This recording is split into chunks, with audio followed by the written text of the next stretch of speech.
Hello children, the continuation of alternating current. This root mean square value of an alternating EMF. See, an alternating EMF which is applied to the resistance R, which is given by E, which is equal to E naught sine omega t. See, suppose heat produced in a small time dt. See, this is same as like what we seen for the IRMS. This is for the ERMS. Okay. Heat produced in a small time dt. So dH, which is equal to E squared by R into dt. See, instead of E square, we can apply E naught square by R sine square omega t into dt. See, let t, we can take the time period of alternating EMF. Then what will be the heat? Then the heat, H is equal to integration of dH, which is equal to integration of 0 to t. The dH value, we know that epsilon naught square, sorry, E naught square by R sine square omega t into dt. E naught square by R, we can take it out. We are integrating sine square omega t into dt. Sine square omega t, the formula 1 minus cos 2 omega t by 2 into dt. Right. Now, this E naught square by 2R, which is, we are applying the t. So, this is t minus, so 1 minus cos 2 omega t by 2, that is sine 2 omega t by 2. So, 2 omega will come. Applying the limits in the next step. So, 0 t. So, this we can take it as a common. T minus 0 minus 1 by 2 omega will come out. For the sine 2 omega t, we are getting 4 pi by t into t. Okay. So, this is t minus 1 by 2 omega sine 4 pi, upper limit minus lower limit, sine 0. Okay. Then, we will get t, because of sine 0, this whole term will be 0, t minus 0.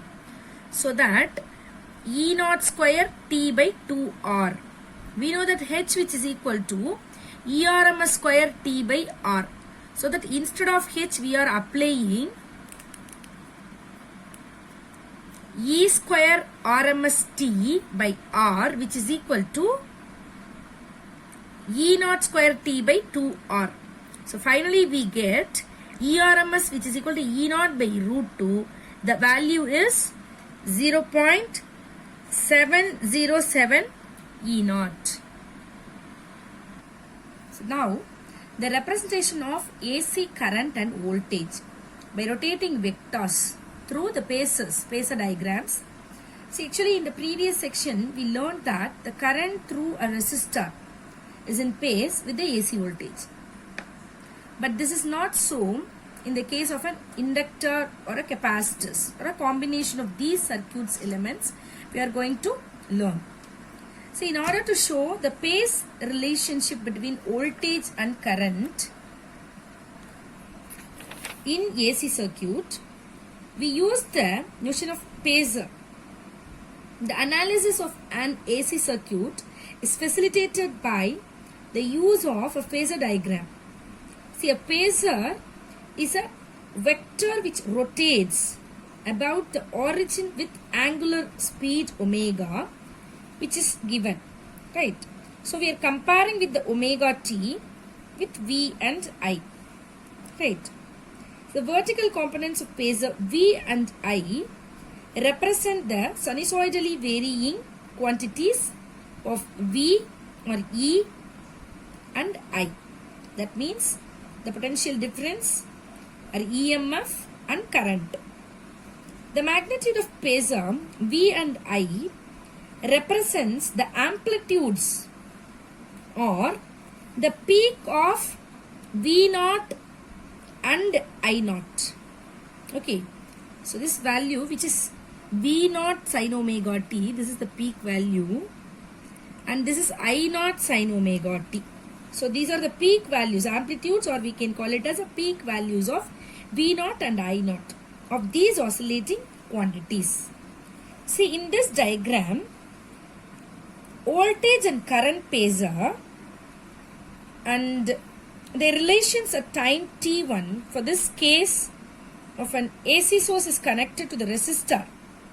And suppose we connected to the resistor, we got the value I is equal to I naught sin omega t, and both value in the same pace, right? See, the projection of voltage and current phases on vertical axis. It's V naught sin omega t and sin I naught sin omega t, right? See, this respectively represent the value of voltage and current at that instant. As they rotate with frequency omega curves, which is the generator, we can see the spaces V and I for this case of resistor in the same direction. So this means the phase angle between the voltage and the current will be 0. See, this is in the same direction, I and V, both in that same direction. And see this, through this graph and the phasor diagram, you can understand, we can conclude that the resistor R is in the same direction and the phase angle between voltage and the current is 0 for resistor. So we can see next one is inductor. Now AC voltage applied to an inductor. See, a pure inductor of the inductance connected to a source of alternating EMF. Okay. See, we know that the EMF of that alternating source E, which is equal to E naught sin omega t. See, this is the graph and the phasor diagram. After proving this, I will explain the phasor diagram and the graph. Okay. Now, as the alternating current flows through the inductor, a back EMF actually minus L di by dt will be set up, but it is opposes the applied EMF. So what it will be net EMF then? Net instantaneous EMF, which is equal to E minus L di by dt. So, but the EMF must be 0 because there is no resistance in this circuit. There is no resistor or resistance in this circuit. Then the EMF will be 0. So that E minus L di by dt, which is equal to 0, or we can write E, which is equal to L di by dt, self-inductor, right? E, which is equal to L into di by dt, right?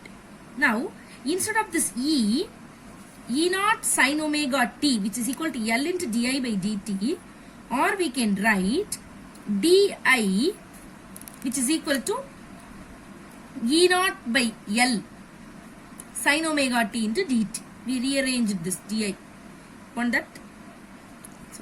So now for the whole system, so integration of di, which is equal to integration of E naught by L into sin omega t into dt. I, which is equal to what? Minus E naught by omega L into integration of sin omega t is cos omega t. So minus I naught into, for this, cos omega t minus I naught into cos omega t is sin pi by 2 minus theta which is sin 90 minus theta is cos, right? So that instead of cos theta we can write sin 90 minus, instead of the theta we are writing omega t. Is it right? The angle we have taken omega t, right? So I, which is equal to I naught sin omega t minus pi by 2. So this minus we included here. So pi omega t minus pi by 2. So from this we can get the phasor value and the graph. So the current which lags behind the voltage phase pi by 2 90 degree, or we can say the voltage is ahead. The current is lagging behind, or voltage is ahead of the current in the phasor of 90 degree pi by 2. See, this shows that the voltage E attains its maximum value of E naught in the quarter cycle and earlier than the current. Is it right? Or we can say the current attains its peak value quarter cycle later than the voltage. We can say in that both way. So this is the phasor relation. We can say show this graphically.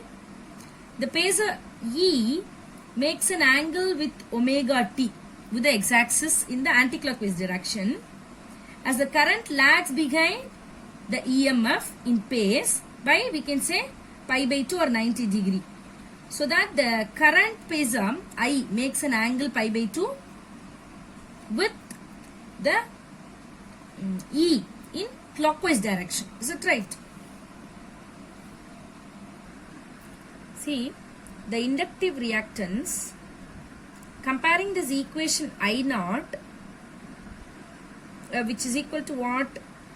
E naught by omega L. With the ohmic relation is what? I naught, which is equal to E naught by R. I is equal to E by R. So I naught is equal to E naught by R. See, we find that omega L, which plays the same role here as the resistance. Is it right?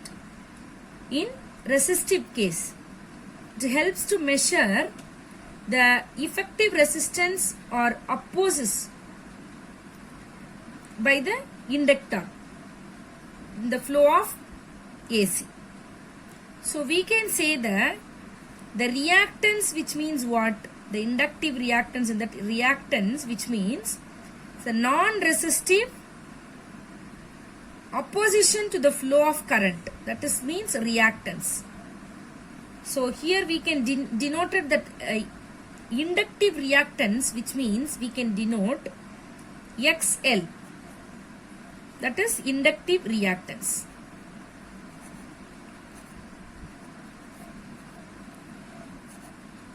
Okay. So the relation between the inductive reaction versus the frequency we can compare. How it will come. See, so XL, which means the inductive reactance, which is equal to what we said, the omega L. We know that omega L, which is equal to 2 pi frequency inductor L, right? So where F is the frequency, we know that. And the SI unit of the inductive reactance, which is ohm. The SI unit is ohm. Okay. So ohm is the SI unit. So for AC, we can say, for AC, that means alternating current, the XL, inductive reactance, which is directly proportional to F. For DC, we know that the frequency, which is what? It will be 0. Right? There is no phase differences and all. So that XL, which is equal to 0. So an inductor allows DC flows through it easily, but opposes the flow of AC through it. Right? So we can see the variation of XL with the frequency. XL, which is directly proportional to the frequency. Is it right? So XL directly proportional with the frequency.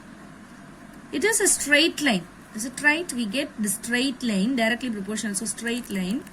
So that means it is in the positive slope also. So F, which is increases, XL, the inductive reactance will also increase. Okay. Thank you, children.